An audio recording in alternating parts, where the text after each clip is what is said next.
Pertama, kasus Sambo, ekornya kemana-mana dan kepalanya kemana-mana. Nah, kita awali dengan kalau masalah hukum, insya Allah sudah 8% lebih selesai. Kalau Bu Putri sudah dilimpahkan, syukur kalau nanti hasil perundingan hasil konsultasi dengan JPU tidak P19, tapi bukan berarti tidak P19 itu merupakan strategi menggampangkan masalah.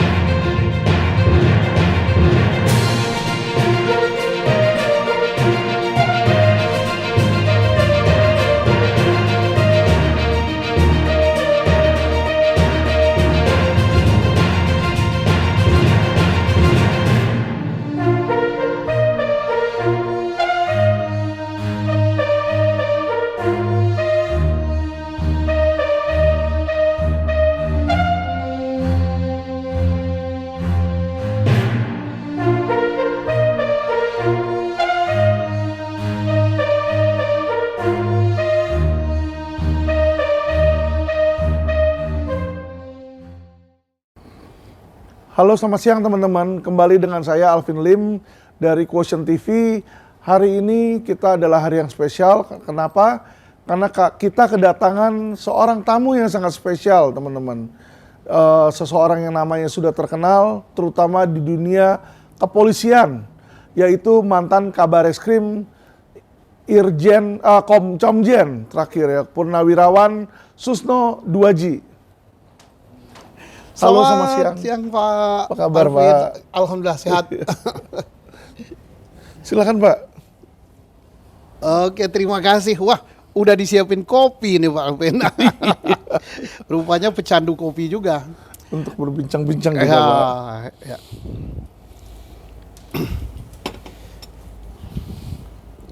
Jadi Pak, banyak nih kiprah Bapak nih. Akhir-akhir ini nama Bapak mulai mencuat lagi, terutama sejak ada kasus Fedy Sambo ya Pak ya. Sambogate. Sambogate di sini ya Pak ya. Apa yang membuat Bapak bangkit dari tidur nih Pak istilahnya Pak? Saya itu sebenarnya udah pulang kampung Pak Alvin. Sudah berada di desa, di Pagar Alam, bertani.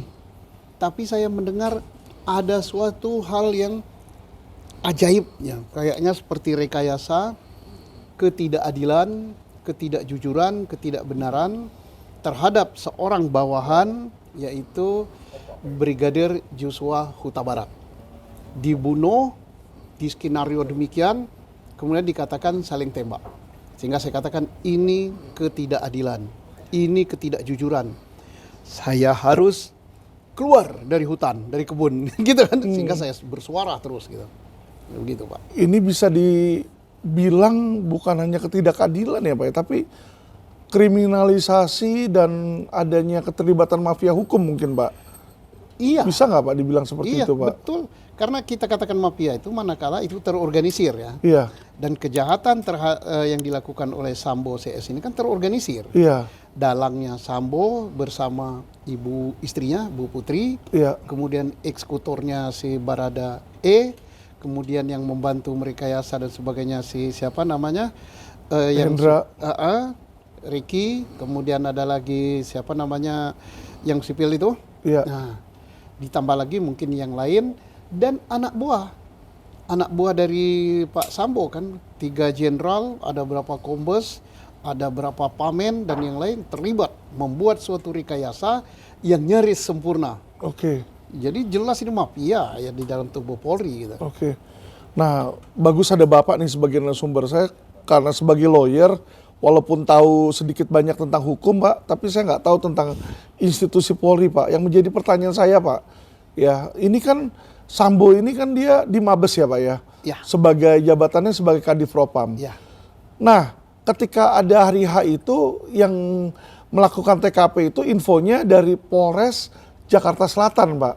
Nah, memungkinkan nggak seorang Kadif Propam tuh menyuruh langsung ke Kapolres atau ke tim Kasatnya atau Polda tanpa melalui atasannya Pak? Jadi maksudnya gini Pak, namanya Polda Potong. Metro kan ada Kapolda Ya, kan? potong jalur gitu. Apakah dia harus ngomong dulu ke Kapolda atau karena dia punya kedekatan? Karena yang menjadi pertanyaan Kasubditnya ini kan pada kena nih, ada 4 orang nih. Ada Kasubdit Renakta kena Pujiarto, Kasubdit Kamnek kena, di situ Kasubdit Resmob juga kena, dibilang ikut merekayasa. Karena mereka yang turun ke lapangan katanya. Nah, mereka ini kan menurut saya ya Pak, orang awam, haruskah ada perintah pimpinan atau Sambo bisa motong atau gimana Pak? Kalau Jadi Prosedur polisi Sambo itu. jelas salah ya. Salah pertama, dia tahu persis bahwa itu kejadian kriminal ya. iya, Nah, dia harus melapor karena dia orang markas besar. Ya kan dekatnya kan sama Kabarisskrim kan. iya, Nah, lapor pada Kabarisskrim, ada kejadian begini-begini, nanti Kabarisskrim lah yang datangkan personel yang menarik kendali. iya, Dan apakah Kabarisskrim akan kontak Kapolda Metro Jaya untuk melakukan ini atau apa-apa. Bukan Sambo, walaupun kejadiannya di rumah Sambo ya. iya, Tapi yang berwenang ini kan ini tugas dan fungsinya serta tanggung jawab reserse. Dia langsung ke Barisskrim. Nanti Barisskrim baru koordinasi dengan Kapolda Metro Jaya. Kapolda Metro Jaya kah yang perintahkan. Tetapi faktanya tidak begitu. nah, Sambo justru panggil anak buahnya. itu dia, Anak buahnya kan ada propos, ada paminal, ada apa-apa, nangani TKP. iya, Kemudian nanti saya tidak tahu dia lapor Kapolda Metro Jaya atau tidak, tapi kontak Kapolres Jakarta Selatan. iya, Kapolres Jakarta Selatan mendatangkan sersenya. Kemudian nanti di backup lagi oleh Direktorat Reserse Polda. iya, Ada subdit, ada kasat ini, kasat ini. benar, Jadi dalam struktur cara kerjanya ini udah salah. salah ya Pak ya, Sambo pun semestinya sebagai seorang jenderal tidak boleh begitu. Tapi ini kalau seandainya menangani secara benar. Tapi ini kan suatu rekayasa kan. Saya katakan rekayasa karena sudah terbukti, sudah terungkap di penyidikan. Bahwa ini bukan kasusnya menurut yang diceritakan, menurut yang ditangani oleh orang datang ke TKP bukan itu. Tapi ini pembunuhan yang didalangi dan diotaki oleh Pak Sambo sendiri gitu. iya. Nah Pak, saya ada pertanyaan awam nih Pak. Kalau begitu kasihan dong anak buahnya yang nggak tahu apa-apa Pak. Maksudnya gini, misalnya orang yang di Polres atau kasat dia diperintah sama atasannya disuruh melakukan hal sesuatu yang memang melanggar hukum gitu loh. Tapi kalau itu perintah atasan, berhakkah mereka menolak atau nanti mereka dipecat atau dipindahkan gitu Pak? Apalagi ya Pak ya, kemarin ini kan ada semacam show di mana Fedy Sambo tuh melakukan teletabis sama Kapolda, dan Kapolda mengecup keningnya Fedy Sambo dan dibilang adik asuku. Jadi kan semacam gimana ya Pak kalau saya jadi anak buah gitu. Wih, atasan saya aja blessing nih gitu. Nah itu kan dilema Pak, gimana Pak? Ya memang dilema ya, tetapi di dalam peraturan Kapolri, Perkap nomor 14 kalau nggak salah tahun 2002 tentang Komisi Kode Etik Polri, Iya. tentang kode etik itu, bahwa pertama ada pasal yang mengatakan, lupa saya, atasan tidak boleh memberikan perintah kepada bawahan yang melanggar hukum. Oke. Oke. Yang kedua, bawahan tidak boleh melaksanakan perintah dari atasan yang itu dia ketahui melanggar hukum. Nah, tinggal pertanyaannya, apakah bawahan ini tahu itu perintah melanggar hukum apa tidak? Nah, makanya untuk tahu apa tidak, sidang kode etik lah yang menentukan. Tapi kalau dia tahu itu melanggar, dia tidak boleh melaksanakan. Setelah tidak boleh melaksanakan, apa kewajiban dan tugas daripada bawahan yang beri perintah? Bawahan yang memberi perintah melapor kepada atasan daripada si pemberi perintah. Nah, dalam hal ini karena Sambo itu adalah Kadipropam, dia harus melapor minimal kepada pejabat utama di Mabes, kepada Wakapolri atau kepada Irwasum kan bintang 3, atau langsung kepada Kapolri gitu. Nah, itulah yang dia harus lakukan. Nah, atau kalau orang Polda yang melapor pada Kapolda.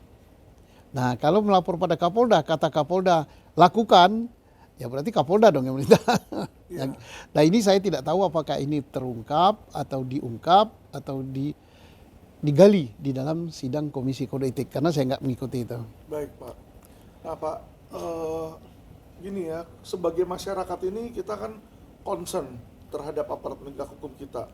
Apalagi kalau adanya oknum-oknum di sini yang membuat resah masyarakat, Pak, di situ, Pak.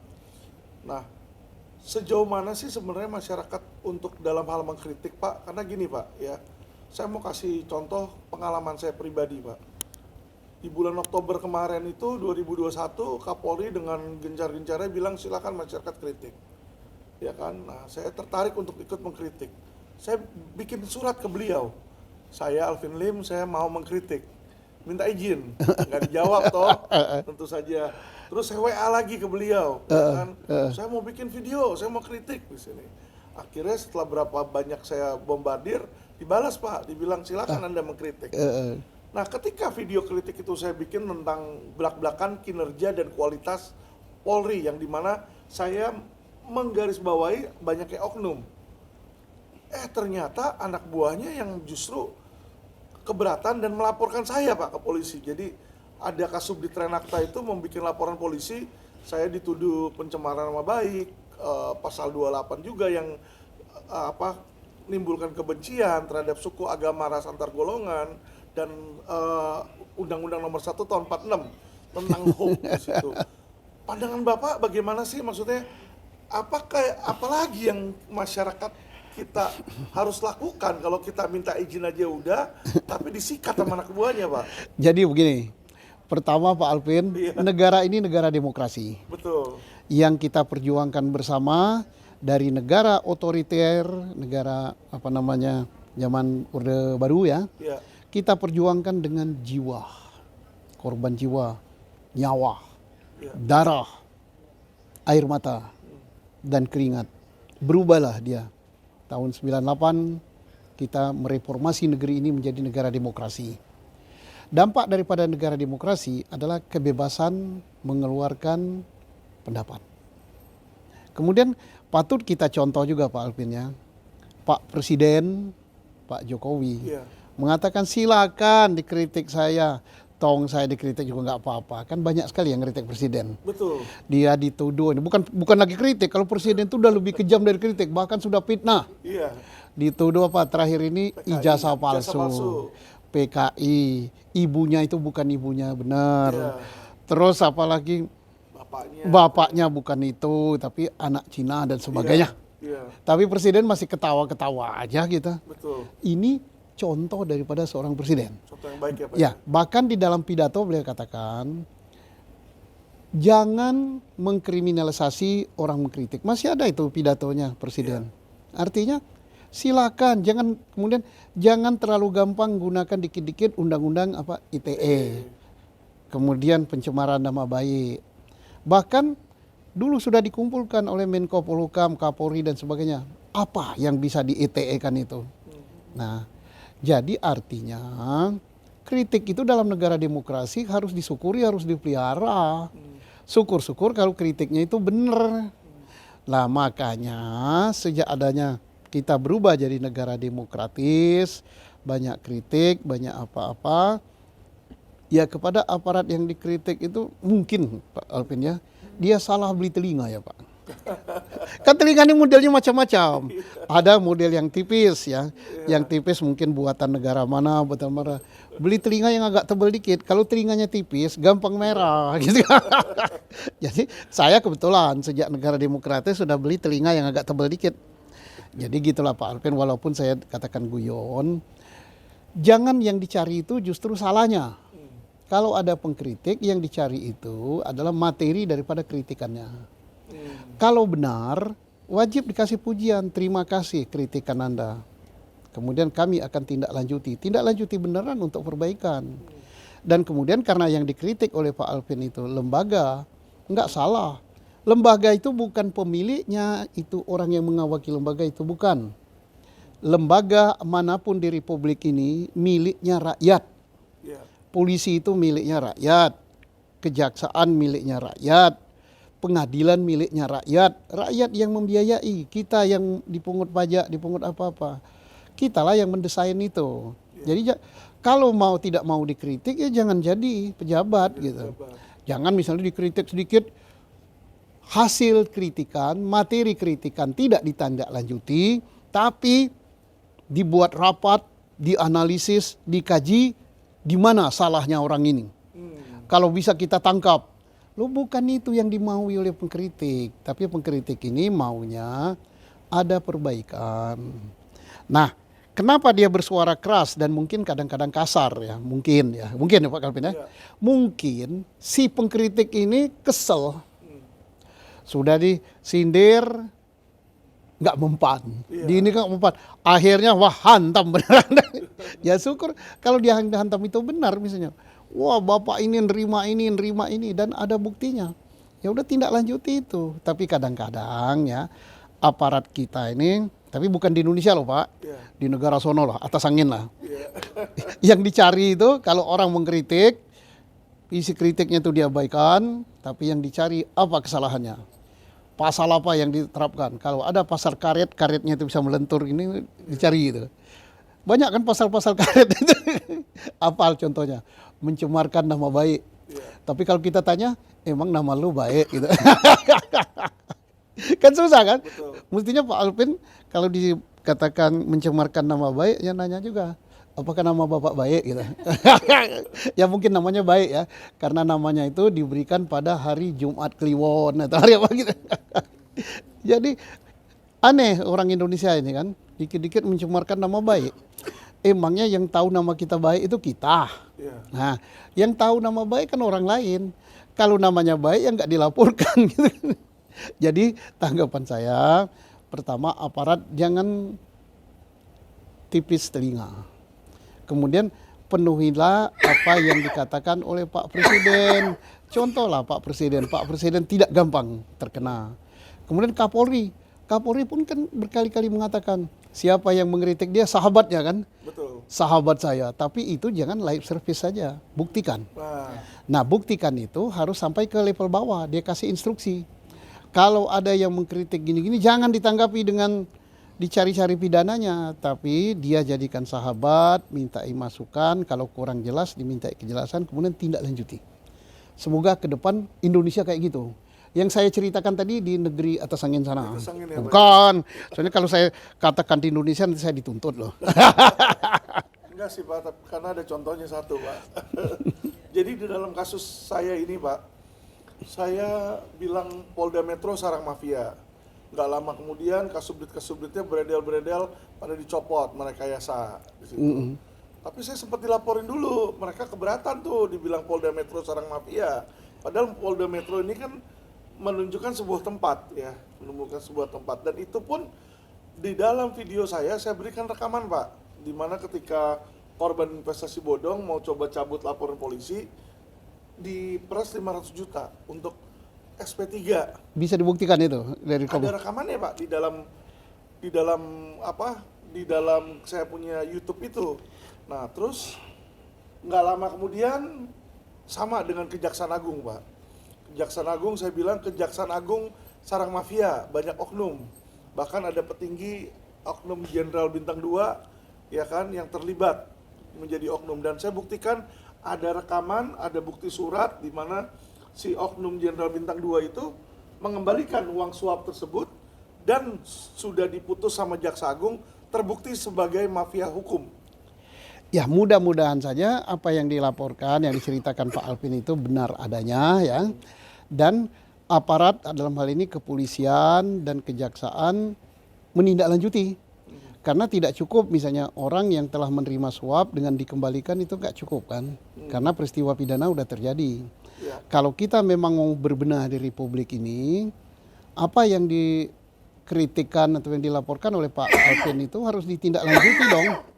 Tindak lanjuti artinya dengan apa? Orang yang telah menerima suap, orang yang minta suap, minta itu tadi meres kan namanya. Meres, harus diproses. Proses ajukan. Jangan kalau rakyat yang melakukan diproses, ke aparatnya tidak diproses. Kalau mau kita negeri ini baik, ya perbaiki dulu aparatnya. Aparatnya melanggar hukum ya, aparatnya dong yang ditindak. Jangan justru hanya dipindah, kemudian sebelum pindah Pak Alvin dilaporkan, kemudian Pak Alvinnya diproses merusak nama baik. Nah itu yang terjadi Nah, Pak, justru. ya bisa aja laporan merusak nama baik, tapi kan minta dibuktikan dulu namanya baik benar apa enggak gitu. Tapi lucu lucunya Pak, ini saya dilaporkan oleh seluruh jaksa di Indonesia persaja. Jadi ada yang dari Riau, ada dari Jambi di situ. Jadi ada seratusan Pak, seratusan laporan polisi itu ngambang untuk pencemaran nama baik. Tapi nggak stop di situ Pak. Di setiap kejaksaan ini sengaja mereka kasih operasi intelijen. Jadi seolah-olah masyarakat mengirimkan karangan bunga untuk penjarakan Alvin Lim. Jadi saya kira kan aparat penegak hukum kita baik jaksa maupun polisi sudah berubah ya. Mudah-mudahan berubahnya makin lama makin besar. Artinya tidak gampang merah telinga, tidak gampang cari-cari kesalahan orang, kemudian tidak alergi terhadap kritik. Tapi justru kritik itulah yang akan membangun. Saya percaya di bawah Bapak Jaksa Agung sekarang, ST Burhan ini, dan polisi di bawah Pak Listio Sigit berubah. Kedepannya tidak lagi. Karena apa? Orang-orang seperti Pak Alvin ini yang berani mengkritik gini dan benar ya, saya anggap apa yang disampaikan itu benar. Jarang di Indonesia nih. Yang pertama kalau jadi pengacara nanti takutnya nggak bisa ngegolkan perkara dengan bekerja sama gitu kan.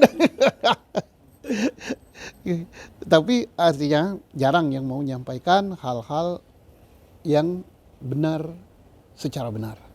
Kenapa? Itu untuk di negeri yang dalam status perubahan, proses perubahan kan. Orang seperti Pak Alvin ini biasanya dimusuhi, di mana-mana dimusuhi, tidak dicari kebenaran daripada laporan, tetapi dicari kesalahan, diungkit-ungkit. Bila perlu lahirnya sungsang apa tidak gitu kan. Pernah nyolong jambu tetangga apa tidak gitu. Nah, jadi ini kan dulu di negara atas angin.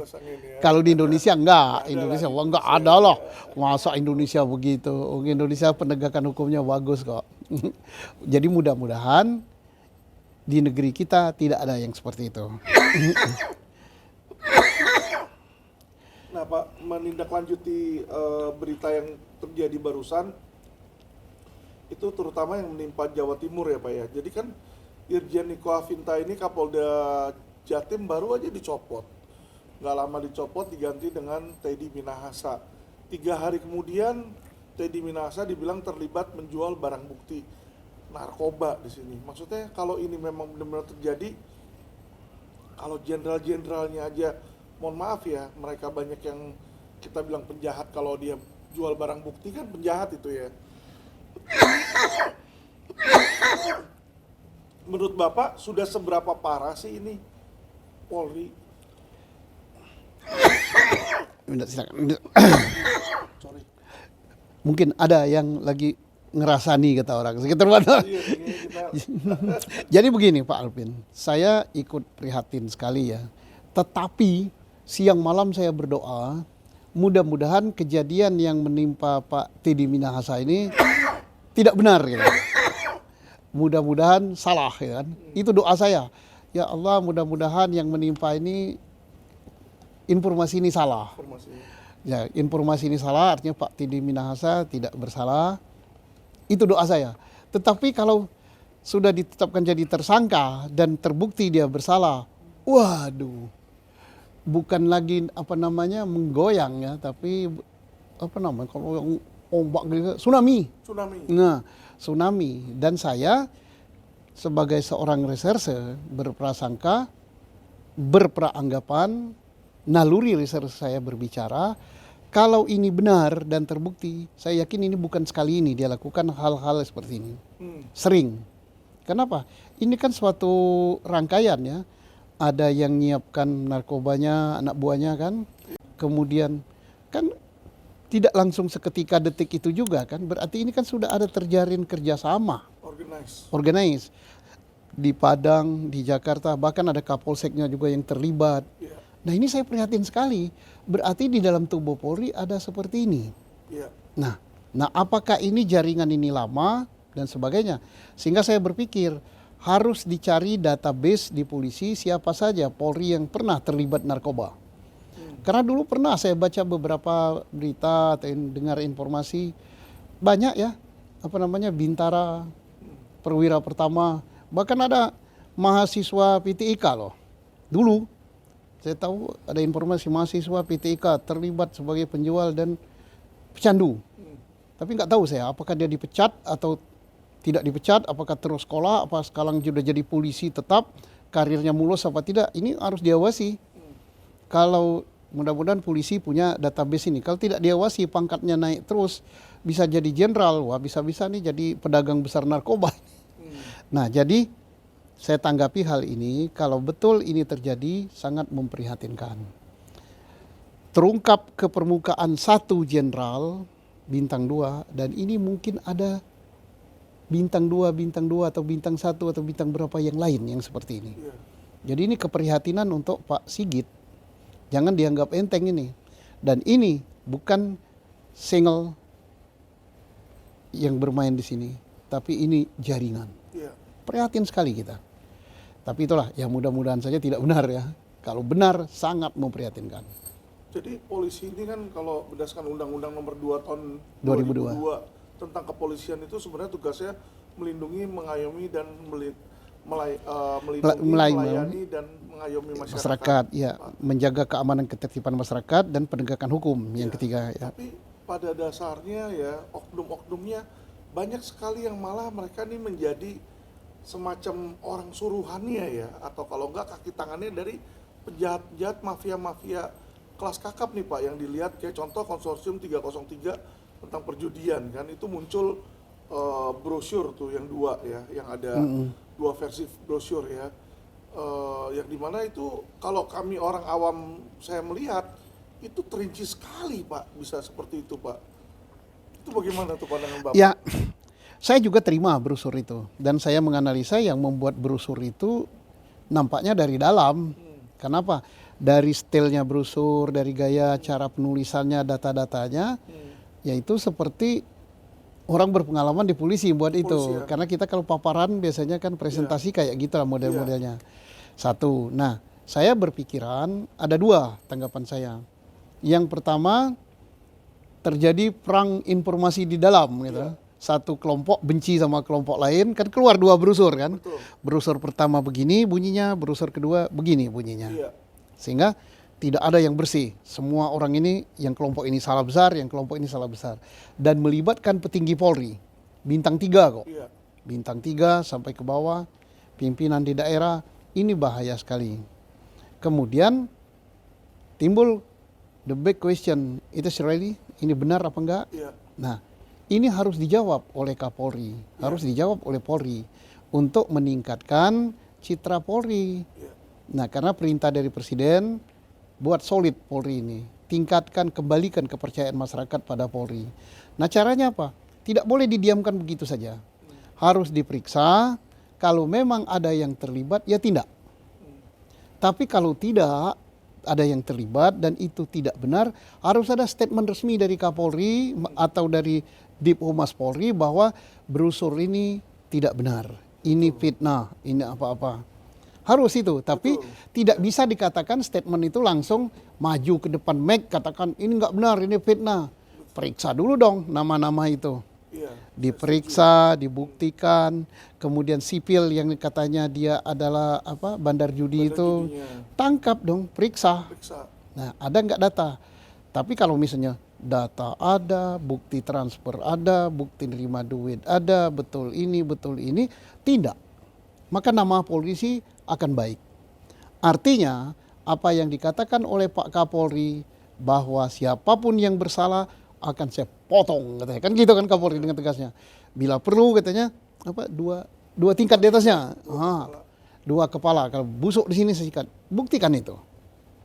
Nama Polri akan naik. Nah, tapi jangan, kemarin ada sorotan juga. Kemarin kan Pak Kapolri mengeluarkan 2 kali mutasi dalam waktu berdekatan ini kan. Kemudian orang sudah mulai kita dibaca di netizen itu, di WA group, kemudian di Twitter ataupun di YouTube ya. Orang katakan, loh, si ini kemarin masuk dalam daftar judi online, kok jadi Kapolda? kok si ini masuk di dalam apa namanya daftar orang-orang dibicarakan oleh Yang bermasalah. bermasalah. Si ini adalah jenderal terkaya. Si ini kok dijadikan Kapolda bahkan sampai 3 kali. Iya. Tapi setelah jadi Kapolda belum dilantik pun udah ditangkap. Sudah ditangkap. Nah ini berarti ada ketidakberesan di dalam sistem pembinaan karir di tubuh Polri. Termasuk hedon, gaya hidup. Loh, ini sudah dipotret oleh netizen, dimasukkan dalam medsos, bajunya harganya sekian, jamnya harganya sekian, cincinnya sekian. Tapi kok malah dipromosikan jadi Kapolda, gitu kan? Kapolda di mana? Daerah Kalimantan, di mana? Nah ini harus ada. Dan namanya termasuk juga di dalam daftar judi itu kan? Iya. Nah ini harus diklarifikasi dulu. Oh dia tidak terlibat dalam judi, dia tidak bergaya hedon, karena bajunya pun itu baju buatan Tanah Abang gitu. Bisa saja berdiri Tanah Abang kan ada kan. Jamnya KW2 gitu, nggak apa-apa. Tapi ada klarifikasi. Jangan diam-diam langsung jadi Kapolda. Itu kan menimbulkan kecurigaan-kecurigaan masyarakat gitu Pak Alvin. Justru kalau saya lihat ya Pak ya, maksudnya kalau orang kan bilang katanya masuk polisi nggak bayar, terus nggak ada itu sistem setoran. Padahal saya sebagai lawyer ini sering dimintain sama oknum polisi Pak. Sering dimintain uang untuk misalnya perkara itu supaya jalan. Ketika saya tanya, untuk apa ya saya harus setor atasan? Gitu. Nah, apakah benar dengan adanya culture seperti itu Pak, sehingga polisi-polisi yang jujur ini nggak bisa mendapatkan posisi bagus, sehingga makanya nggak heran banyak kapolda-kapolda yang tadi Bapak bilang oknum ya kita sebut ya, itu jadi yang brengsek yang memimpin Pak, karena culture tersebut atau bagaimana itu Pak? Hal itu mungkin ada dan sangat besar itu ada. Tetapi itu mungkin sebelum media sosial, sebelum Pak Alvin, sebelum kita sering bersosmed ini. Iya. Tapi kan makin lama makin berkurang. Makanya Pak Alvin jangan bosan untuk menyuarakan kebenaran gitu. Artinya apa yang disampaikan kebenaran. Ada oknum polisi yang begini, ada oknum, suarakan bila perlu diberi buktinya gitu kan. Diberi bukti entah berupa rekaman, entah berupa foto, entah berupa apa. Lama-lama mereka habis. Dan kita harap pimpinan Polri, mulai dari Kapolri, mulai dari Kapolda, kalau ada laporan seperti itu ditindak anak buahnya. Jangan sampai mereka ini kan jual nama Kapolda, jual nama Dir. Nah, tapi Dir jangan juga pura-pura bersih. Oh, aku tidak, itu anak buahku, akan saya tindak. Tapi nggak ditindak, nyatanya dia terima gitu kan. Ini nggak boleh. Jadi apa namanya, nggak boleh munafik lah. Apa yang diomongkan dengan kenyataan sesuai. Mudah-mudahan kritikan-kritikan masyarakat ini ke depan pimpinan Polri mulai dari Kapolri, Kapolda, para direktur, Kapolres berbenah untuk baik gitu. Apalagi kalau Presiden sudah ngomong kemarin Pak. Iya. Presiden sudah ngomong bahwa yang menurunkan kepercayaan pada Polri itu antara lain andil, selain kasus seperti Sambo, Presiden yang ngomong loh Pak, bukan saya. Iya. Sekian persen karena pungli. Iya. Nah ini tadi kan pungli. Iya. Sekian persen karena mencari-cari kesalahan. Iya. Sekian persen karena terlalu represif. Iya. Nah, sekian persen karena hedon, ada 4 itu, bergaya hidup mewah itu. Lah itu kata Presiden loh, bukan kata Susno. Jadi jangan nuntut wah Susno ini mencemarkan nama baik. Enggak loh, kalau mau tuntut cemarkan nama baik tuntut aja Presiden. Dan Presiden dialah penanggung jawab Polri. Iya. Dan Presiden tidak sembarang ngomong, dia katakan berdasarkan data yang masuk ke Presiden, laporannya ini sekian persen itu pungli, sekian persen itu mencari-cari kesalahan, mengkriminalisasi tadi kan, sekian persen represif, sekian persen hedon gitu kan. Nah itu Presiden kan punya data, saya hanya menirukan aja loh. Betul. Presiden memang kalau saya lihat memang memperhatikan sih ini gejolak yang terjadi di masyarakat Pak. Nah ini banyak orang beranggapan Pak, apakah karena kan Bapak yang mantan polisi ya Pak ya, saya nggak tahu sebenarnya ini apakah gaji atau remunerasi atau bonus-bonus yang kesejahteraan yang diberikan negara ini kepada pimpinan Polri ini kurang atau gimana Pak? Maksudnya kan mereka diberikan anggaran. Apakah karena anggarannya ada yang salah tempat, maksudnya dia malah beli senjata atau beli apa yang seharusnya misalnya untuk gaji, atau bagaimana Pak? Kenapa kok kesannya, sorry ya, kesannya kayak polisi itu miskin sehingga harus meminta pungli sama masyarakat gitu. Kita concern Pak, maksudnya kalau memang kurang ini kan saya juga sebagai masyarakat akan teriakan untuk naikin dong gaji Polri kan gitu Pak. Jadi begini, kalau kita berbicara kurang atau lebih kan standarnya kan sulit sekali ya. Iya, Manusia itu dikasih berapapun juga nggak ada cukupnya. iya, Sudah mobil satu mau dua, dua mau tiga gitu. iya, Tapi kan ada patokan internasional, ada patokan nasional untuk hidup di Jakarta itu berapa, untuk hidup di Surabaya berapa, untuk hidup di Kalimantan, Sumatera itu ada kan. iya. Saya kira kalau untuk sekarang sudah lumayan. Udah lumayan ya Pak ya. Apalagi untuk pangkat-pangkat tertentu dibandingkan dengan era saya. Era Bapak. Sekarang udah bagus gitu, tapi memang tidak mewah. Iya, Kalau untuk mewah enggak, tapi untuk cukup lumayan. Nah, kemudian tadi tidak jaminan bahwa dibesarkan gaji akan tidak Jadi terjadi bersih juga. bersih. Buktinya Mahkamah Agung, iya, gaji hakim besar sekali, apalagi Hakim Agung. iya. Tapi yang ketangkap oleh KPK Hakim Agung. Agung, iya. Mahkamah Konstitusi gajinya besar, tapi yang ditangkap kan Ketua MK, Iya, kan? Kemudian gaji di Bank Indonesia, kan pernah juga orang Dewan Gubernur apa itu ditangkap juga. iya, Menteri banyak, DPR gajinya besar sekali, tapi banyak juga yang ditangkap. Artinya gaji tidak jaminan. iya. Nah, kemudian gaji kecil tidak jaminan juga untuk dia berbuat negatif. Polri yang berbuat negatif itu nggak sampai 0,0 sekian persen. Iya, Anggota Polri 420 ribu. Nggak sampai 100 ribu. Mungkin 20 ribu pun nggak sampai yang berbuat negatif. iya, Walaupun gajinya jauh lebih kecil dibanding anggota DPR. Jauh lebih kecil daripada orang pajak gitu. iya. Ya, jadi artinya besar kecil gaji tidak jaminan untuk orang itu akan baik. Jadi akan ngabisi duit negara. Nah, terkait dengan anggaran. Anggaran di Polri besar juga. Besar ya. Besar. Puluhan triliun. Nah, ini mungkin perlu para cerdik, pandai, pintar pengambil kebijakan di Republik ini menata anggaran ini. Menatanya gimana? Artinya penggunaan anggaran untuk hal-hal yang memang tidak perlu ya tidak perlu. Contohnya apa? Pesawat udara gitu kan, helikopter, itu benda-benda mahal semua itu. Iya, Bisa berapa? Aku nggak tahu itu artinya harganya. Dan perawatannya mahal. Tapi dibandingkan dengan efektivitas penggunaannya, apa iya kejahatan itu akan tuntas oleh helikopter? Perlu dong disurvei, diadakan penelitian. Jangan sampai helikopter Polri lebih banyak dari AURI gitu kan. iya. Kemudian berapa kejahatan yang bisa terungkap oleh helikopter. Demikian juga kapal laut. Jangan sampai kapal lautnya polisi lebih banyak dari kapal lautnya angkatan laut.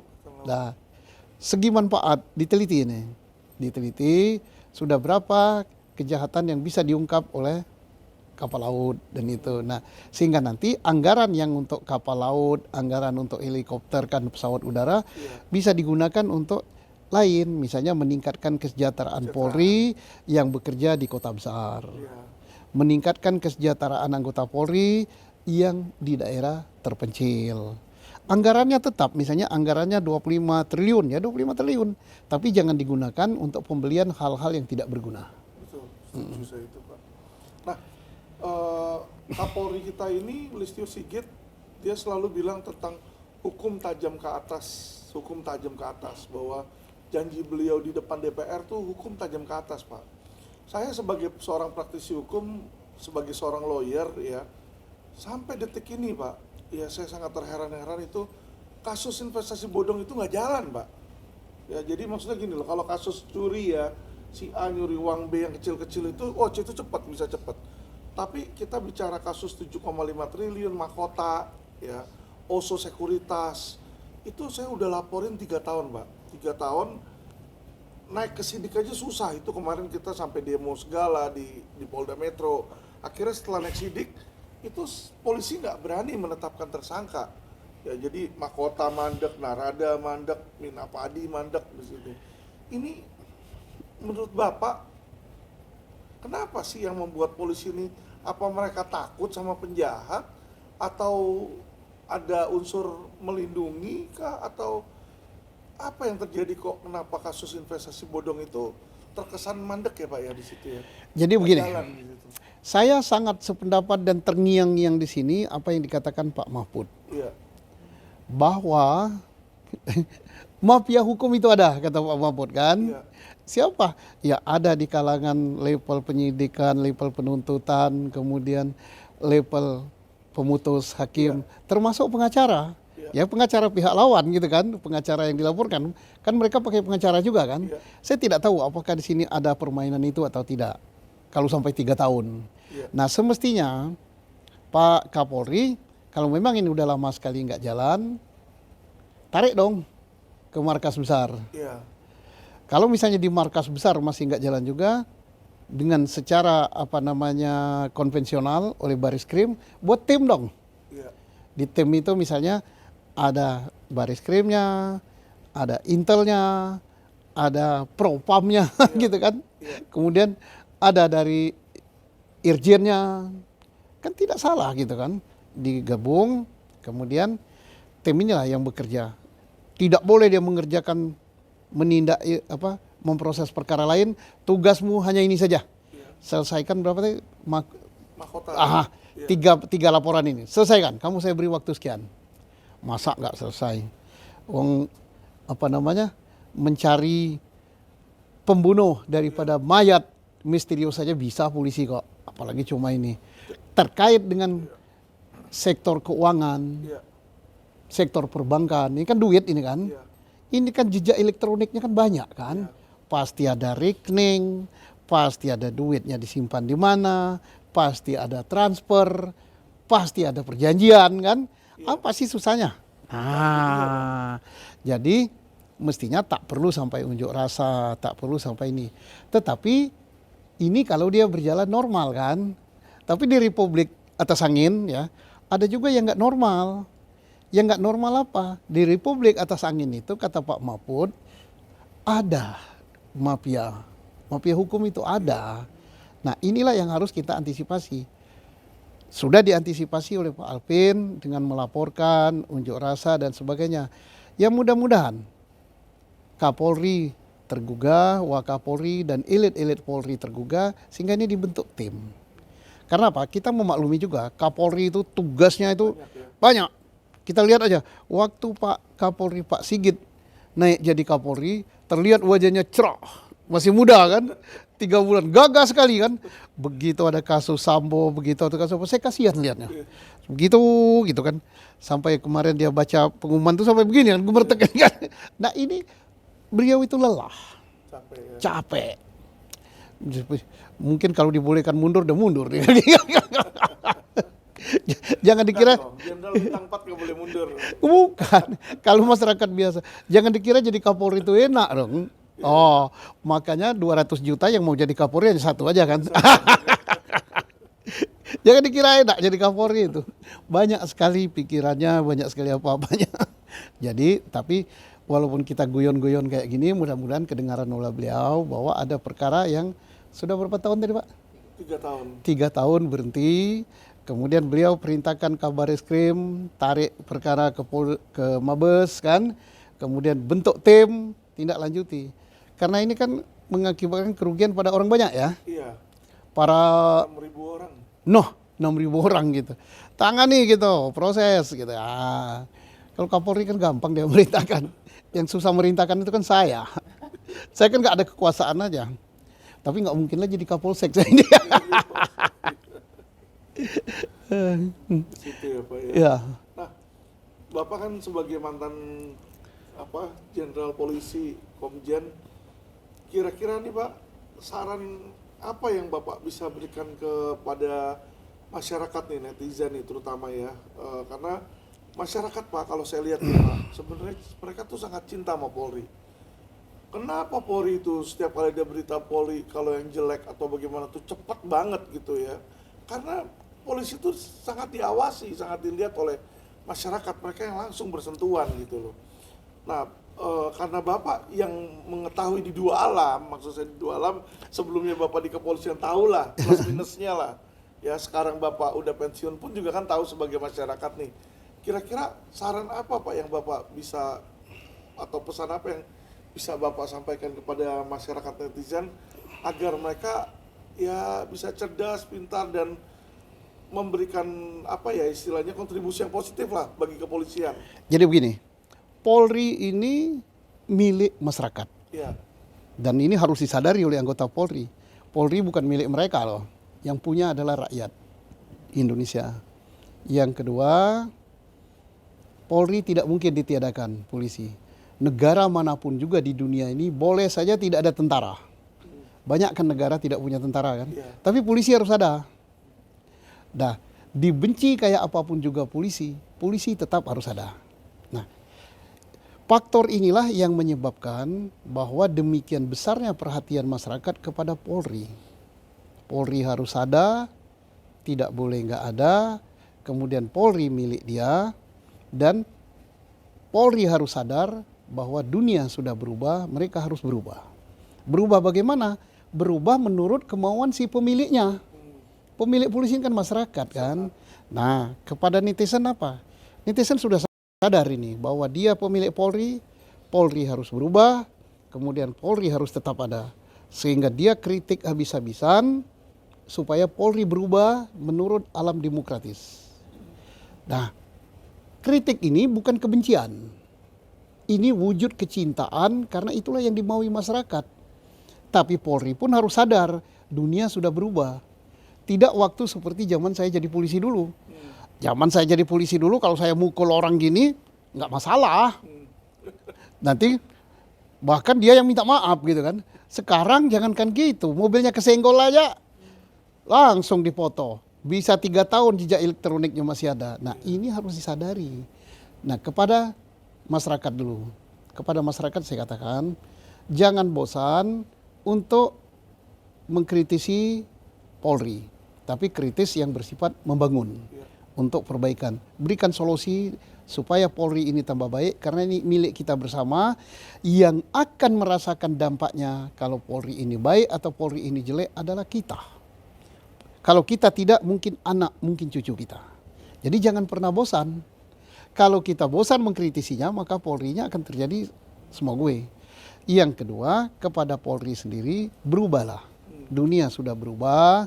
Jangan lagi menganggap kalau orang mengkritisi justru yang dicari kesalahannya. Apa sih salah orang ini kok kritisi? Materi pekritik tadi tidak ditindaklanjuti tapi dicari-cari kesalahan. Bisa nggak dijerat dengan undang-undang ITE? Nggak masuk. Bisa nggak dengan undang-undang apa pencemaran nama baik? Nggak masuk juga. Bisa dicari-cari dengan kesalahan apa tadi? Cerita sebelum kita gini, mencuri anak. Wah, anak kok dicuri. Nah itu kan udah pelanggaran, udah ngawur. Pencurian itu barang. Dan barang itu tidak termasuk orang gitu kan. Kecuali barang siapa ya. Kalau barang siapa orang. Tapi kalau mengambil sesuatu barang milik orang lain. Barang itu inilah sendok, duit itu barang. Tapi saya maling Pak Alvin. Kan nggak culik namanya. Oke lah saya kira gitu Pak Alvin. Bagus kan. Makasih banyak Pak Susno atas waktunya hari ini. Ya, semoga di lain kesempatan kita bisa berjumpa lagi dan mencerdaskan masyarakat. Sekian teman-teman masyarakat netizen, salam cerdas hukum.